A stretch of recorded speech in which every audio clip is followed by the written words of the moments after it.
In this video, we're going to finish going over the problems that you were asked to do in your Chapter 2 practice quiz.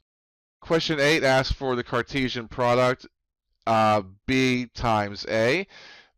Cartesian products are not commutative like any other product would be because the Cartesian product basically wants you to write an ordered pair.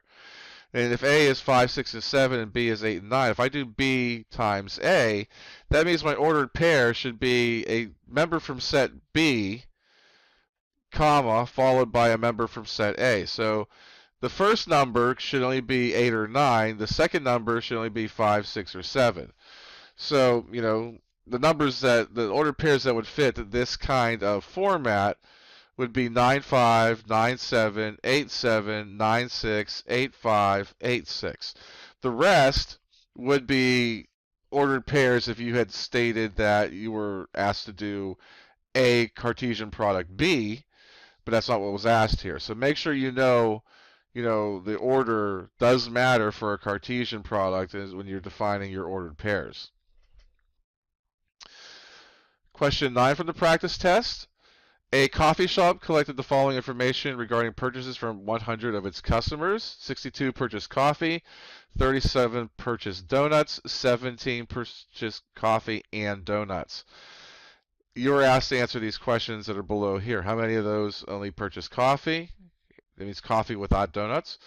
How many only donuts, which means donuts and no coffee, and how many didn't get either of them? So I'm going to use a Venn diagram to help myself out. The blue circle inside there is going. So the yellow box area is, of course, my universal set area. The blue circles representing those who purchase coffee.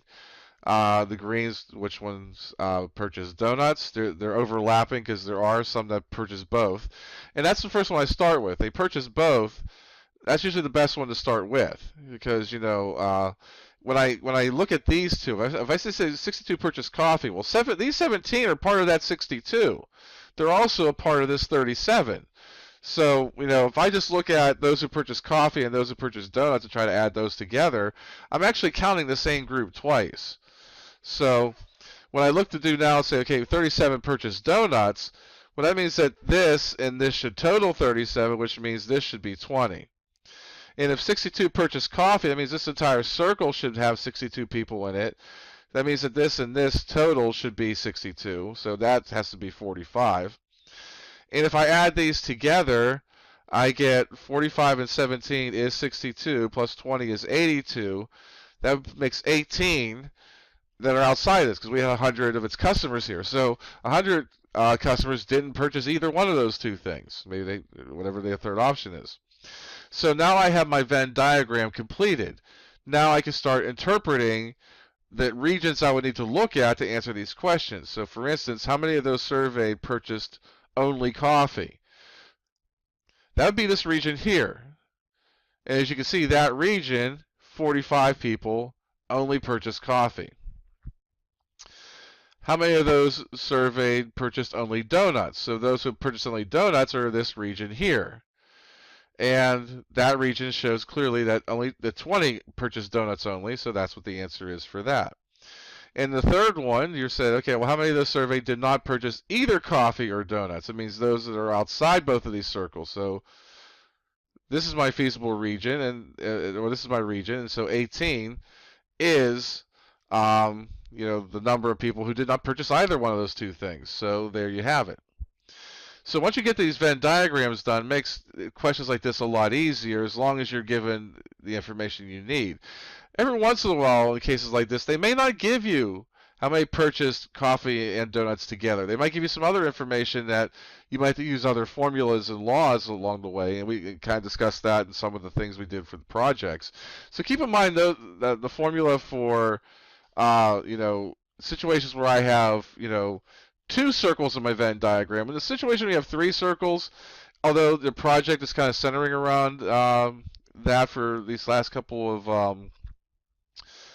lessons, you're not going to really be tested on those situations. If it has three circles, you're probably being given enough information to fill it in without having to use that longer, complicated formula for finding, the innermost area.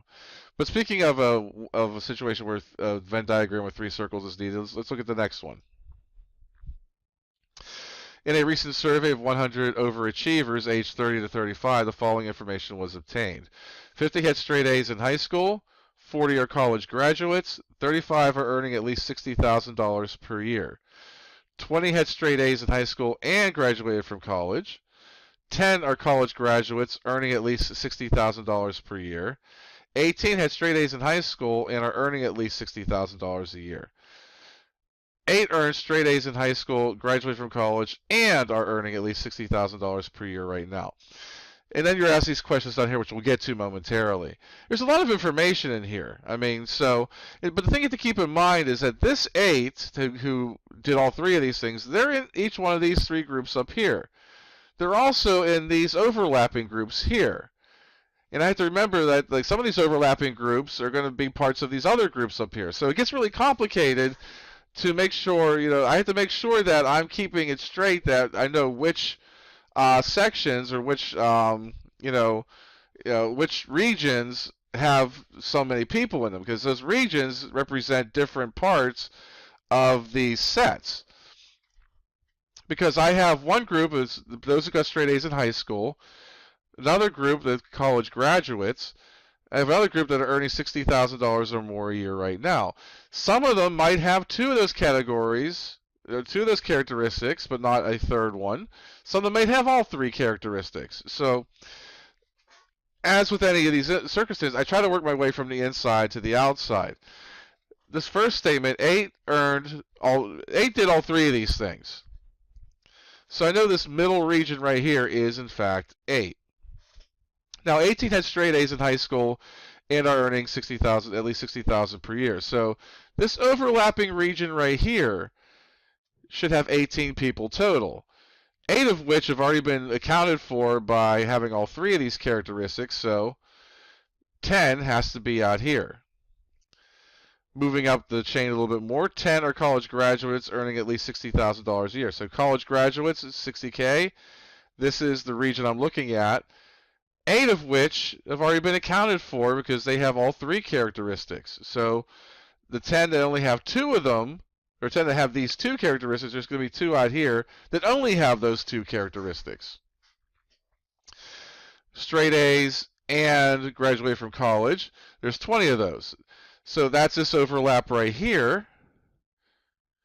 There should be 20 total in here, 8 of which are in this region, again, shared with the other 2. So 12 should be out here. Now I can start working with these numbers, because if I say okay, 35 are earning at least $60,000 per year. Well, that means that this whole circle should total 35. 10, 8, and 2 are part of this. So 10, 8, 2, and 15 total 35. Similarly, for the college graduate one, this should total 40. 12, 8, and 2, that's basically 32 at this point. Take that back. 22. So 18 are going to be out in this region. And lastly, you had 50 that got straight A's in high school. I have a grand total of 30 in these regions. That means that I have to have another 20 that are only getting straight A's and don't meet the other characteristics. And now lastly, I do have 100 overachievers in total. So I have to make sure that if this doesn't total 100, that means there's going to be a certain number of those who did not have any of these characteristics. And there's 15 of them.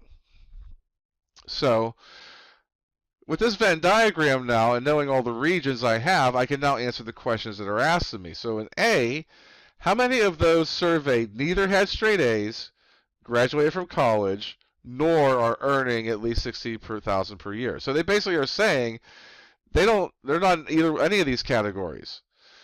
So we're looking for this region right here, the outside of the circles. And the outside of the circles is where this 15 resides. So that's 15.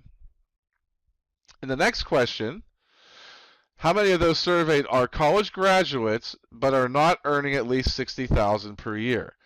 So I'm looking in college graduates, but they should not be in this circle at all.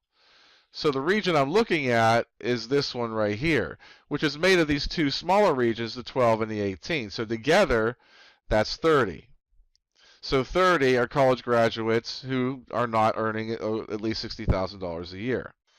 For C, how many of those surveyed earned at least $60,000 per year, but are neither a college graduate nor, I should say nor, not,